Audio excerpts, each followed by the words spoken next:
pessoal, tudo bem? Eu, de novo. E hoje eu tenho um convidado especial, que é o HC, meu amigo, ele é um empreendedor, tem um negócio super legal. Oi, HC. Tudo bem? Tudo!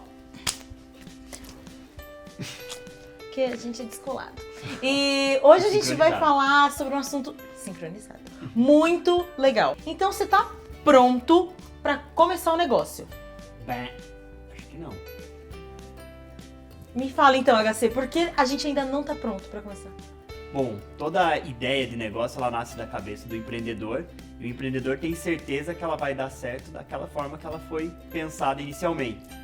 Só que aí que vem uma grande questão super importante no primeiro passo, que é a validação do problema, que é verificar se aquilo que você pensou para o seu negócio, aquelas hipóteses, realmente se confirmam e resolve uma necessidade, atende uma necessidade do seu cliente, atende uma dor desse cliente. Sobre isso que a gente vai falar hoje com o Jonas, validação do problema. Ah, então é a hora, né? Vamos chamar agora. ele. Oi! Oi, Tudo bem? Eu tô aqui hoje com o HC. Ele trabalhou já na Aliança Empreendedora. Hoje ele é um empreendedor e tem uma lançadora de startups, a ideia no ar. Bom, a gente vai falar hoje, Jonas, de um tema bem importante, assim, que é sobre a validação de problema, que é uma etapa que, mesmo você tendo feito Canvas, ainda precisa ser feita antes de você lançar aí o primeiro vídeo falando sobre o seu negócio. então, validação do problema eu não sei o que é. O que é isso? Tá, lembra que você fez sobre definição de personas, já desenhou uma persona? Sim. Então, aquilo que você fez alguns chutes, né? Algumas coisas que você achava como que aquele teu cliente vai se comportar, o que ele pensa, o que ele quer. O que a gente vai ver agora é se realmente esse desenho de persona estava certo e principalmente se o problema, se a dor dessa persona realmente existe e pode ser resolvida pela tua ideia de negócio. Dor? Como assim dor? Eu acho que eu tenho uma ideia pra te ajudar. Dor é como a gente define o problema que o seu negócio pensa em resolver. Por exemplo, eu tenho um amigo que teve a ideia de fazer uma passeadora de cães. Nem sei se é assim que chama, mas beleza. Ele quer passear com os cães dos vizinhos dele. E a dor que ele pensou é, bom, as pessoas sentem dor por não poder passear com seus cães porque eles não têm tempo. Talvez a dor seja até do cachorro, né? Exato. Ele foi pesquisar e ele percebeu que realmente a dor era do cachorro. Ele tá num bairro, ele pensou, vou pensar perto de casa. O bairro que ele mora tem muito aposentado e idoso. Então passear com o cachorro não é dor, é alívio, é terapia, é uma coisa gostosa que eles fazem por paixão.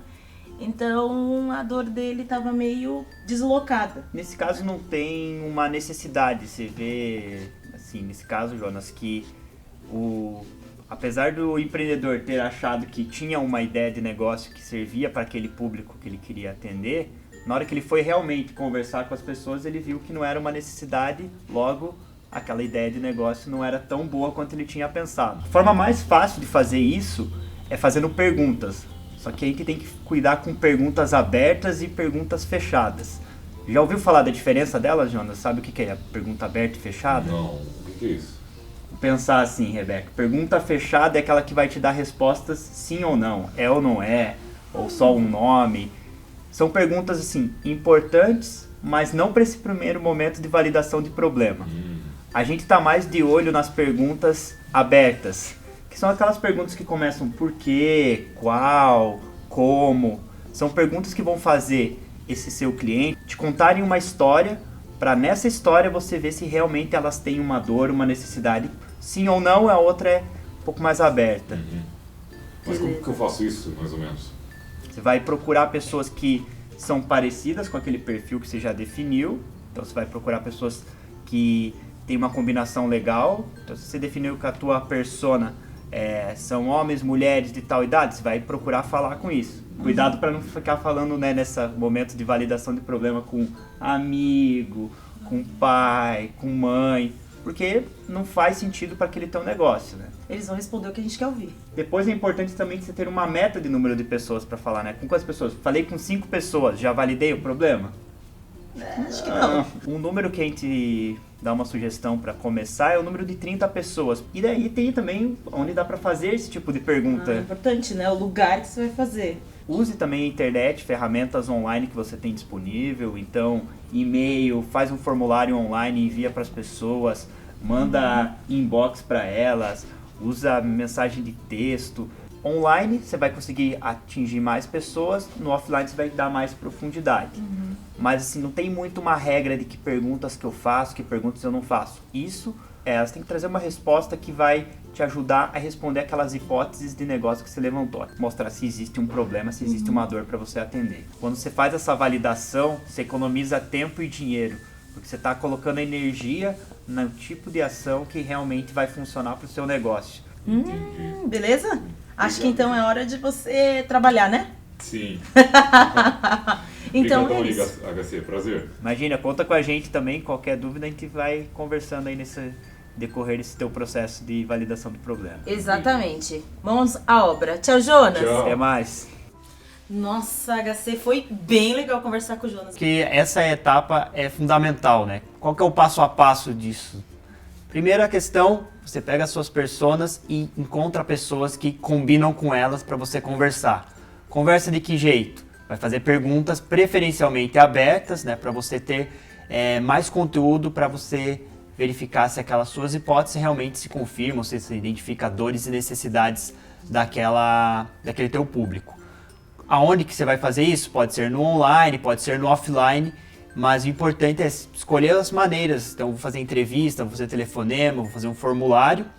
E também não esquecer dessa questão de como que eu vou medir isso, né? Com quantas pessoas que eu vou falar, por quanto tempo que eu vou falar. Essas métricas também são importantes de serem definidas nessa etapa de validação do problema.